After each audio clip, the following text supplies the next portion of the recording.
జగిత్యాల సభలో కాంగ్రెస్ సీనియర్ నేత రాహుల్ గాంధీపై ప్రధాని మోదీ ఫైర్ అయ్యారు. శివాజీ పుట్టిన గడ్డపై శక్తిపై పోరాటం చేస్తానని మాట్లాడారని మండిపడ్డారు.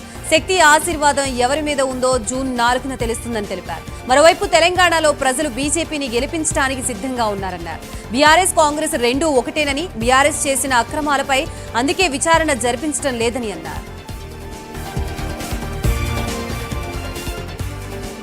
ఏపీలో ఎన్నికల ప్రచారానికి సీఎం జగన్ సిద్ధమయ్యారు. ఈ నెల 27 నుంచి సీఎం జగన్ ఎన్నికల ప్రచారం నిర్వహించనున్నారు. మేమంతా సిద్ధం పేరుతో బస్సు యాత్ర చేయనున్నారు. ఇచ్చాపురం నుంచి ఇడుపులపాయ వరకు 20 రోజుల పాటు బస్సు యాత్ర కొనసాగనుంది.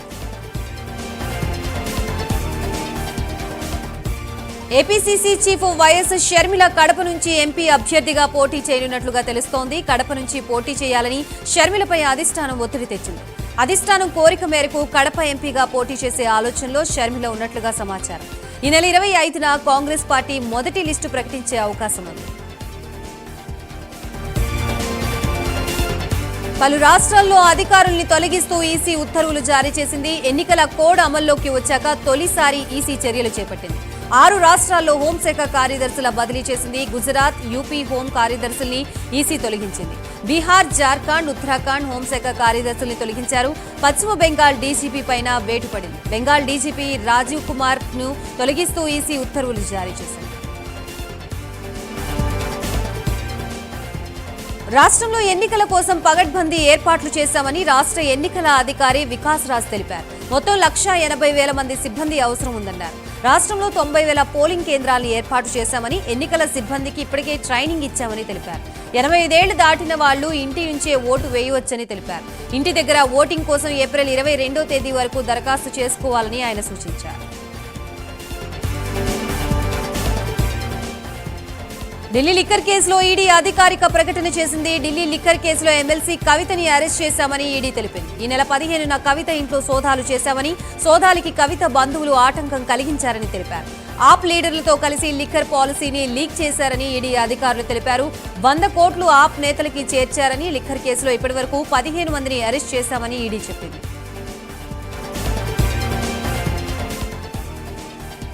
ఎమ్మెల్సీ కవిత రెండో రోజు ఈడీ విచారణ ముగిసింది. 100 కోట్ల వ్యవహారంతో పాటు పిళ్ళై, నాయర్తో లావాదేవీలపై ఈడీ అధికారులు ప్రశ్నల వర్షం కురిపించినట్లుగా తెలుస్తోంది. అలాగే గతంలో సమాధానం చెప్పని ప్రశ్నలని మళ్లీ అడిగినట్లుగా సమాచారం. ఇక ఢిల్లీలోనే ఉన్న గులాబీ నేతలు కేటీఆర్, హరీష్ రావు ఈడీ కార్యాలయానికి వెళ్లారు. కవితని కలిసి మాట్లాడారు. ఢిల్లీ లిక్కర్ స్కామ్ కేసు రోజుకో మలుపు తిరుగుతోంది. ఇవాళ రెండో రోజు ఈడీ అధికారులు ఎమ్మెల్సీ కవితని ప్రశ్నించారు. మరోవైపు కవిత అరెస్టు అక్రమమని ఆమె భర్త అనిల్ సుప్రీంకోర్టుని ఆశ్రయించారు. కవిత పిటిషన్ ని రేపు సుప్రీంకోర్టు విచారించనుంది. తెలంగాణ గవర్నర్ తమిళిసై తన పదవికి రాజీనామా చేశారు. తమిళనాడు నుంచి ఆమె లోక్సభకి పోటీ చేయనున్నట్లుగా తెలుస్తోంది. ఇప్పటికే తన రాజీనామాని రాష్ట్రపతికి పంపించారు.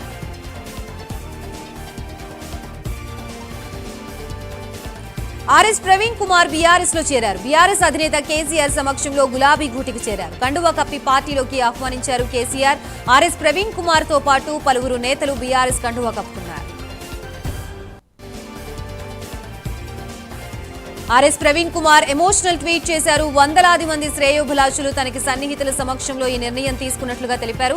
ఈ సమావేశంలో భిన్నాభిప్రాయాలు వ్యక్తమయ్యాయి. నేను ఏ నిర్ణయం తీసుకున్నా అండగా ఉంటామని చెప్పిన ప్రతి ఒక్కరికి ధన్యవాదాలు. తెలంగాణ ప్రజల విస్తృత ప్రయోజనాల్ని దృష్టిలో ఉంచుకొని లౌకికవాదం, రాజ్యాంగ పరిరక్షణ, వెనుకబడిన వర్గాల సంక్షేమం కోసం నిలబడడానికి బీఆర్ఎస్ లో చేరాలని నిర్ణయించుకున్నానని ఆయన ట్వీట్ చేశారు. తాను ఎక్కడున్నా బహుజన మహనీయుల సిద్ధాంతాన్ని గుండెలో పదిలంగా దాచుకుంటానంటూ, వాళ్ల కలల్ని నిజం చేసే దిశగా పయనిస్తానంటూ దయచేసి నిండు మనసుతో ఆశీర్వదించాలని ఆయన కోరారు.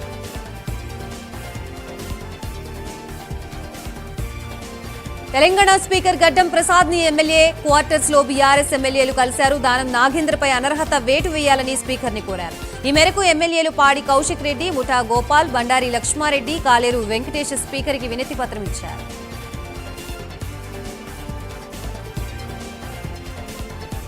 దానం నాగేందర్ కాంగ్రెస్ కండువా కప్పుకోవడం దురదృష్టకరమని, అనర్హత వేటు వేయాలని స్పీకర్ ని కోరామని బీఆర్ఎస్ మాజీ ఎంపీ వినోద్ కుమార్ అన్నారు. తమ పిటిషన్పై త్వరగా తేల్చాలని స్పీకర్ ప్రసాద్ కుమార్ ని కోరుతున్నామని తెలిపారు. కాంగ్రెస్ కండువా కప్పుకున్న దానం నాగేంద్రపై సుప్రీంకోర్టు తీర్పు ప్రకారం అనర్హత వేటు పడ్డట్లేనని ఆయన అన్నారు. కరీంనగర్ ప్రతిమ కాంప్లెక్స్ వ్యవహారంతో తనకి సంబంధం లేదని, అనవసరంగా తనపై బురద జల్లుతున్నారని వినోద్ కుమార్ పేర్కొన్నారు.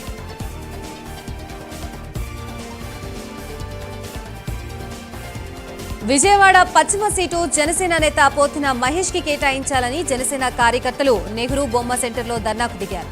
పశ్చిమ గడ్డ పోతిన అడ్డా అని నినాదాలు చేశారు. ప్లకార్డులతో జనసేన కార్యకర్తలు ఆందోళన చేపట్టారు. జన సైనికుల నిరసనతో భారీగా ట్రాఫిక్ జామ్ అయింది.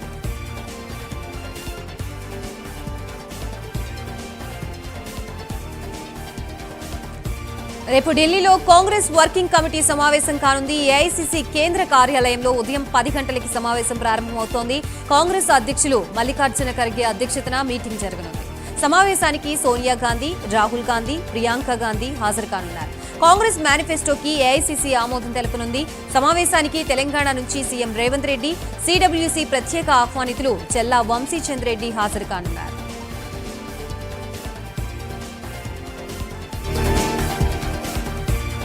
చంద్రబాబు, పవన్ కళ్యాణ్లు కలిసి రాష్ట్రాన్ని మోదీకి తాకట్టు పెట్టాలనుకుంటున్నారని రాజమండ్రి ఎంపీ మార్గాని భరత్ ఆరోపించారు.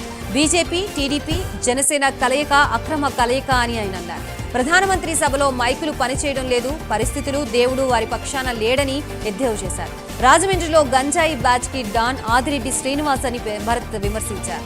అధిక వడ్డీలతో పేదవాళ్ల స్థలాలు లాక్కున్న చరిత్ర ఆదిరెడ్డి కుటుంబానిదని ఆయన పేర్కొన్నారు.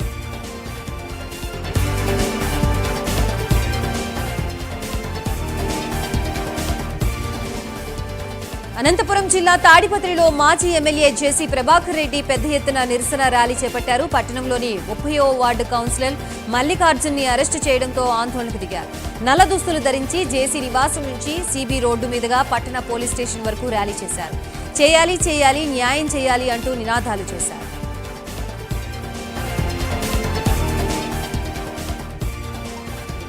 ప్రజావేదిక విధ్వంసంతో ప్రారంభమైన సీఎం జగన్ పరిపాలన జాతీయ ప్రాజెక్టు పోలవరం డ్యాంలో డయాఫ్రమ్ వాల్ విధ్వంసంతో ముగిసిందని టీడీపీ నేత దేవినేని ఉమా అన్నారు. సీఎం జగన్ పోలవరం నిధులు దారి మళ్లించి చరిత్రహీనుడిగా మిగిలిపోయారని విమర్శించారు.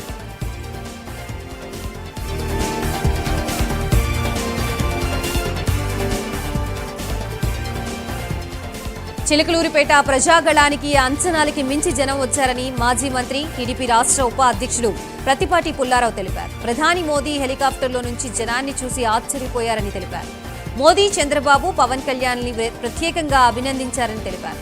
ఈ సభకి ఒక్క చిలకలూరిపేట నియోజకవర్గం నుంచే 1,00,000 మందికి పైగా ప్రజలు తరలి వచ్చారని పుల్లారావు తెలిపారు.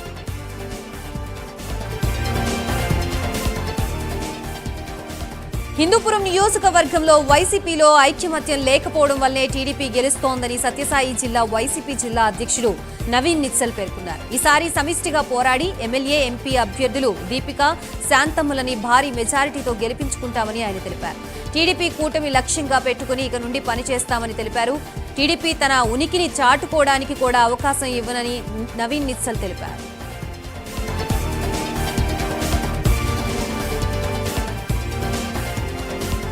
చిలకలూరిపేట బొప్పుడిలో కూటమి సభ విజయవంతమైందని నరసరావుపేట టీడీపీ ఇన్ఛార్జ్ చదలవాడ అరవింద్ బాబు అన్నారు. సభని విజయవంతం చేసిన ప్రతి ఒక్కరికి ధన్యవాదాలు తెలియజేస్తున్నామని తెలిపారు. రాబోయే ఎన్నికల్లో కూటమి ప్రభుత్వం ఏర్పడడం తథ్యమన్నారు. ఎప్పుడు ఎన్నికలు జరిగినా జిల్లాలో విజయ దుందుబి మోగిస్తామని అరవింద్ బాబు తెలిపారు.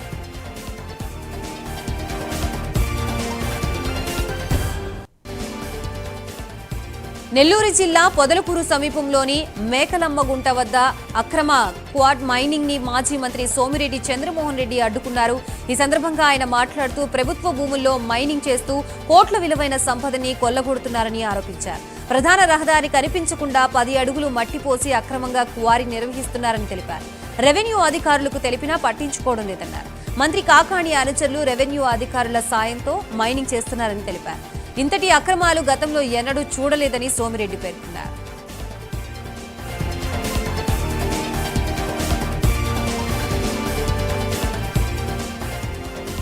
కడప జిల్లా ప్రొద్దుటూరులో ఎన్నికల కోడ్ ని నూర్ బాషా దూదేకుల సంఘం ఉల్లంఘించింది. ఎమ్మెల్యే రాచమల్లు హాజరైన ఆత్మీయ సమావేశానికి వచ్చిన మహిళలకు చీరలు ఇస్తామంటూ ప్రలోభపెట్టి సమావేశానికి పిలిచారంటూ ఆరోపించారు. చీరలు ఇస్తామని టోకెన్లు ఇచ్చి చీరలు ఇవ్వలేదని మహిళలు ఆవేదన వ్యక్తం చేశారు.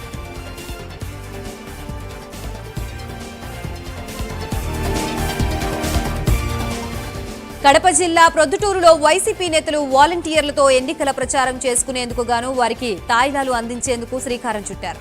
ఇందులో భాగంగా వాలంటీర్లకి గోడ గడియారాలు పంపిణీ చేశారు. ఈ గడియారాలపై CM Jagan, MP Avinash Reddy, MLA Rachamallu Sivaprasad Reddy చిత్రాలున్నాయి. వాలంటీర్లకు గడియారాల పంపిణీపై సర్వత్రా విమర్శలు వెల్లువెత్తుతున్నాయి.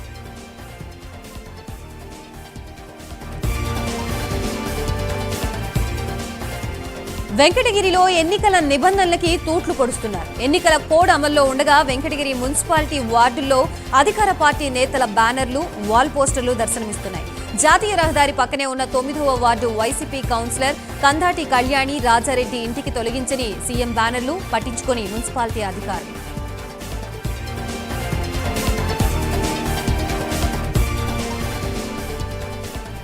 బాపట్ల జిల్లా మేదరమెట్ల మండలం కొరిసపాడు హైవేపై యుద్ధ విమానాల్ని ల్యాండింగ్ చేశారు. అత్యవసర ల్యాండింగ్ కోసం నిర్వహించిన ట్రయల్ రన్ విజయవంతమైంది. హైవేపై 4 కార్గో యుద్ధ విమానం ల్యాండింగ్ చేశారు. జాతీయ రహదారులపై విమానాలు దిగేందుకు వీలుగా ప్రకాశం జిల్లాలో 2 రన్వేలుగా కేంద్ర ప్రభుత్వం అభివృద్ధి చేసింది.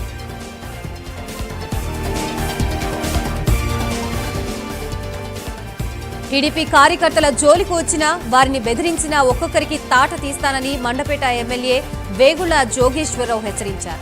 మండపేటలో కొంతమంది వైసీపీ నాయకులు బెదిరింపు రాజకీయాలకి పాల్పడుతున్నారని ఆయన మండిపడ్డారు. టీడీపీలో ఎవరైనా చేరుతుంటే బెదిరింపులకి పాల్పడుతున్నారని ఆరోపించారు. అటువంటి వారికి బుద్ధి చెప్పి తీరుతానన్నారు. తన మంచితనాన్ని చేతగానితనంగా తీసుకోవద్దని జోగేశ్వరరావు సూచించారు. తన విశ్వరూపం దుర్మార్గాలకి చూపిస్తామని ఆయన స్పష్టం చేశారు.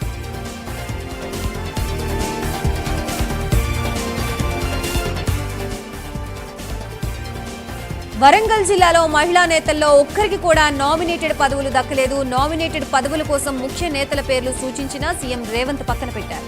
పాలకుర్తి నియోజకవర్గ ఇన్ఛార్జ్ ఝాన్సీ రెడ్డికి మొండి చేయి చూపించారు. తన కోడలితో కలిసి పాల్గొనే ప్రతి కార్యక్రమంలో ప్రోటోకాల్ లేక అవమానాలకి గురవుతున్నామని ఆవేదన వ్యక్తం చేశారు. అంతేకాకుండా సీఎం తనకి మాట ఇచ్చి తప్పారని ఝాన్సీ రెడ్డి మదనపడుతున్నారు.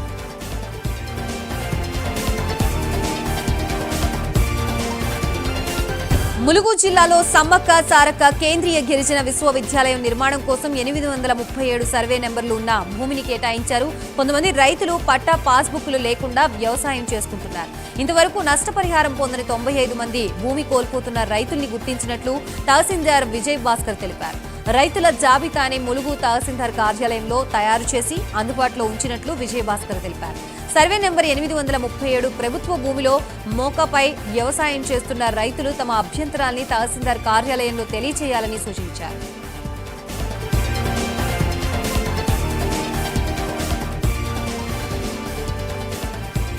తెలంగాణ ఆంధ్రప్రదేశ్ రాష్ట్ర సరిహద్దులో వైరా మండలంలోని గన్నవరం క్రాస్ రోడ్ వద్ద అంతర్రాష్ట్ర సరిహద్దు చెక్పోస్ట్ ఏర్పాటు చేశారు. ఈ చెక్పోస్ట్ వద్ద వైరా సిఐఎన్ సాగర్తో కలిసి ఏసీపీ రెహమాన్ తనిఖీలు నిర్వహించారు. తనిఖీల్లో చెక్పోస్ట్ పక్కనే ఉన్న A1 రెస్టారెంట్లో 50,000 రూపాయలు విలువ చేసే మద్యం పట్టుబడింది. రెస్టారెంట్లో అక్రమ మద్యం విక్రయాలపై కేసు నమోదు చేశారు. ఈ సందర్భంగా ఏసీపీ రెహమాన్ మాట్లాడుతూ గ్రామాల్లోని బెల్ట్ షాపులు, రెస్టారెంట్లో అక్రమ మద్యం విక్రయాలు నిర్వహిస్తే చర్యలు తప్పవని హెచ్చరించారు.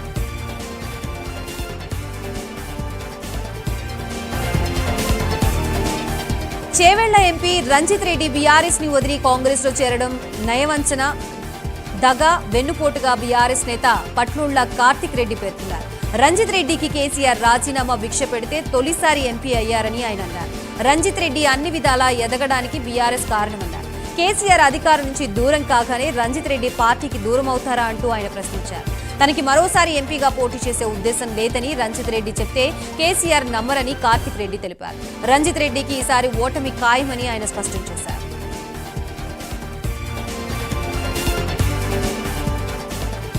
పెద్దపల్లి మండలంలో లక్కీ డ్రాలో ఎంపికైన లబ్ధిదారులందరికీ 2 పడకల ఇళ్లని తక్షణమే కేటాయించాలని పెద్దపల్లి కలెక్టర్ ముజామిల్ ఖాన్ ని లబ్ధిదారులు ముట్టడించారు. పెద్దపల్లి మండలంలోని 400 మంది లబ్ధిదారులు కలెక్టరేట్ కార్యాలయానికి తరలివచ్చారు. ఈ సందర్భంగా కలెక్టర్ ముజామిల్ ఖాన్ విధులకి హాజరై సమయంలో లబ్ధిదారులందరూ ఒక్కసారిగా కలెక్టర్ వద్దకి దూసుకువెళ్లారు. ఏడాదిన్నర క్రితం అధికారులు లక్కీ డ్రా నిర్వహించి పెద్దపల్లి మండలంలో 400 మంది లబ్ధిదారుల్ని ఎంపిక చేసినట్లు కలెక్టర్కి వివరించారు.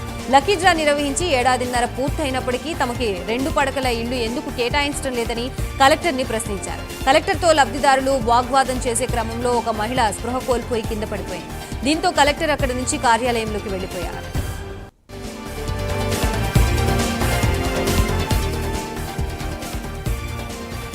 రాజకీయ సమీకరణాలు మారుతున్నాయని, సమీకరణాల మేరకు నేతలు కూడా పార్టీలు మారుతున్నారని మాజీ ఎమ్మెల్యే రఘునందన్ రావు అన్నారు.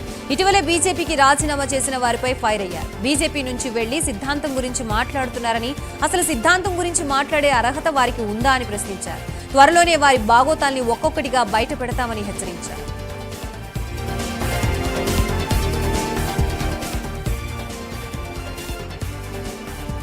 మంచిర్యాల జిల్లా కలెక్టరేట్ ఎదుట అన్నదాతలు ఆగ్రహం వ్యక్తం చేశారు. మంచిర్యాల జిల్లా మీదుగా వెళుతున్న గ్రీన్ఫీల్డ్ రోడ్ జాతీయ రహదారి 63ని పునరుద్ధరించాలని లెక్కెట్టిపేట, హజీపూర్ మండలంలోని రైతులు డిమాండ్ చేశారు. స్థిరాస్తి వ్యాపారులకి, భూస్వాములకి లాభం చేయడం కోసమే దేశానికి అన్నం పెట్టే రైతన్నల భూముల్ని లాక్కునే ప్రయత్నం చేస్తున్నారని ఆవేదన వ్యక్తం చేశారు.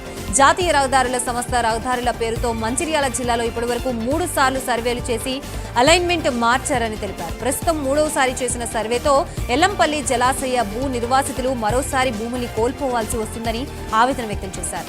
గతంలో ఉన్న రహదారిని పునరుద్ధరించాలని రైతులు డిమాండ్ చేశారు.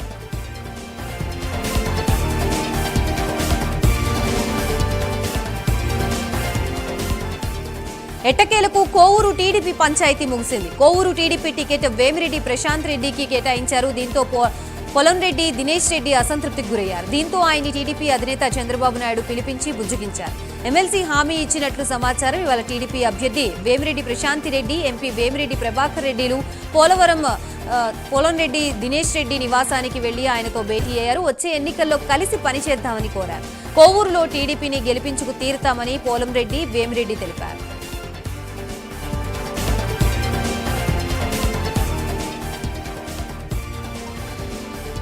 జనసేన టీడీపీ అధికారంలోకి వస్తే మండపేట నియోజకవర్గ జనసేన ఇన్ఛార్జ్ వేగుళ్ల లీలాకృష్ణకి ఎమ్మెల్సీ పదవి ఇవ్వాలని మండపేట నియోజకవర్గ జనసేన కార్యకర్తలు డిమాండ్ చేశారు. మండపేట జనసేన కార్యాలయంలో జరిగిన సమావేశంలో వేగుళ్ల లీలాకృష్ణ పొత్తులో భాగంగా సీటు టీడీపీకి కేటాయించిన విధానాన్ని, అనంతరం పరిణామాల్ని కార్యకర్తలకు వివరించారు. ఈ సందర్భంగా జనసేన ముఖ్య నాయకులు, కార్యకర్తలు లీలాకృష్ణకి ఎమ్మెల్సీ హామీ తీసుకోవాలని ఏకగ్రీవంగా తీర్మానించారు. జనసేన టీడీపీ రాష్ట్ర స్థాయి బృందం మండపేట విచ్చేసి ఇక్కడ టీడీపీ జనసేనల మధ్య ఉన్న ఇబ్బందులు చర్చించి వాటిని పరిష్కరించాలని మరో తీర్మానం చేశారు. 2 రోజుల్లో అధినేత పవన్ ని లీలాకృష్ణ కలిసి మండపేట నియోజకవర్గ ప్రత్యేక పరిస్థితి వివరించి ఇక్కడి జన సైనికుల నిర్ణయం తెలియజేస్తారని నాయకులు తెలిపారు. జనసేనలో ఉండగా వైసీపీ ప్రభుత్వం తనని కేసుల్లో ఇరికించడమే కాకుండా ఆర్థికంగా కోలుకోలేని దెబ్బకి గురిచేసిందని లీలాకృష్ణ ఆవేదన వ్యక్తం చేశారు.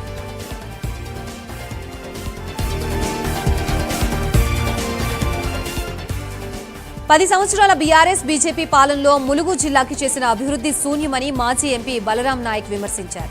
మహబూబాబాద్ ఎంపీ కవిత చేసిన అభివృద్ధి ఏమిటో చెప్పాలన్నారు.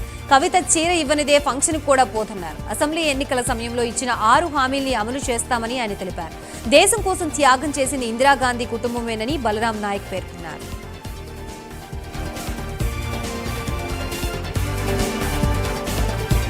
తెలంగాణలో మున్నూరు కాపు ఫైనాన్స్ కార్పొరేషన్ ని ఏర్పాటు చేసినందుకు సీఎం రేవంత్ కి మున్నూరు కాపు అధ్యక్షుడు కొండా దేవయ్య పటేల్ కృతజ్ఞతలు తెలిపారు. శాసనసభ ఎన్నికలకి ముందే కాపు ఫైనాన్స్ కార్పొరేషన్ ని కాంగ్రెస్ పార్టీ మాత్రమే తమ మేనిఫెస్టోలో పెట్టిందని గుర్తు చేశారు. అలాగే పార్లమెంట్ ఎన్నికలకి ముందే కార్పొరేషన్ లో కమిటీ సభ్యుల్ని నియమించి కాంగ్రెస్ సర్కారు మాట నిలుపుకోవాలని సూచించారు.